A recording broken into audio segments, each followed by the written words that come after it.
उन्हाळ्याचे दिवस आणि आपण बाहेर गेलो तर आपण गाडीवर जाऊन लिंबाचं सरबत पितो, बरोबर? तो जो मसाला असतो म्हणजे शिकंजी मसाला, तो मी तुम्हाला शिकवणार आहे घरच्या घरी कसा बनवायचा. तर चला सुरुवात करूया. शिकंजीसाठी आपण पहिल्यांदा शिकंजी मसाला करून घेऊया. त्यासाठी मी घेणार आहे इकडे 1 टीस्पून साधं आपलं नेहमीचं मीठ, सुंठ पावडर 1 टीस्पून, 1 टीस्पून काळं मिरी पावडर, 1 टेबलस्पून जिरा पावडर आणि सेंधव मीठ घेतलेलं इकडे मी 1 टीस्पून. आणि हे सगळं मी ह्या गाळणीतनं जरासं चाळून घेते. या सगळ्या पावडरी आपल्या घरात असतात, त्यामुळे तुम्ही करून हे एका बरणीमध्ये ठेवलं तरी चालतं किंवा आयत्या वेळेला केलं तरीही चालतं. तर आपला हा शिकंजी मसाला जो आहे तो तयार आहे. आता त्यासाठी लागणारा आपण सिरप पण करून घेऊया, म्हणजे इन्स्टंट तुम्हाला घरात कधीही वाटलं तरी तुम्ही सरबत करून पिऊ शकता. आता आपण शुगर सिरप बनवूया. त्यासाठी मी घेते 1 मोठी वाटी साखर, म्हणजे साधारण 1 कप असेल तर त्याच्या पाऊण कप आपल्याला पाणी घ्यायचं आहे.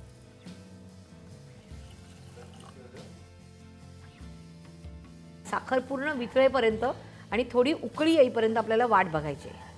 साधारण 5 ते 7 मिनिटं लागतात या प्रोसिजरला. शुगर सिरप तयार आहे, शिकंजी मसाला तयार आहे. हे पण तुम्ही वेगवेगळं स्टोअर करून कधीही सरबत बनवू शकतात.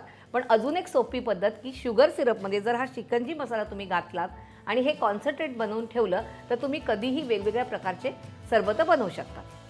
हे थंड झालेलं आहे आणि ह्यात आपण हा मसाला म्हणजे साधारण 3 टेबलस्पून आहे तो सगळा घालूया आपण ह्याच्यामध्ये आणि हा मिक्स करून ठेवून देऊया.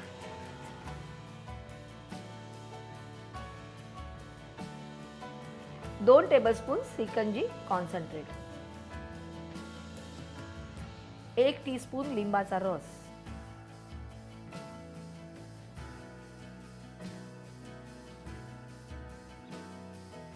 आता याला छानपैकी मिक्स करून घ्यायचं आहे.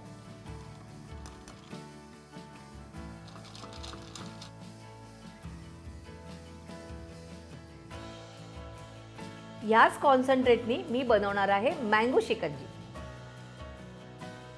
1 टीस्पून शिकंजी कॉन्सन्ट्रेट आणि मँगोचा आपण रस काढलेला आहे आणि तो मिक्सरमधनं लावलेला आहे तो घालायचा आहे. आता आपण हे मिक्स करून घेऊया.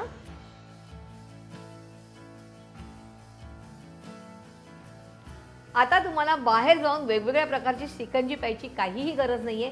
तुम्ही घरच्या घरी कधीही वेगवेगळ्या प्रकारची शिकंजी करून पिऊ शकतात.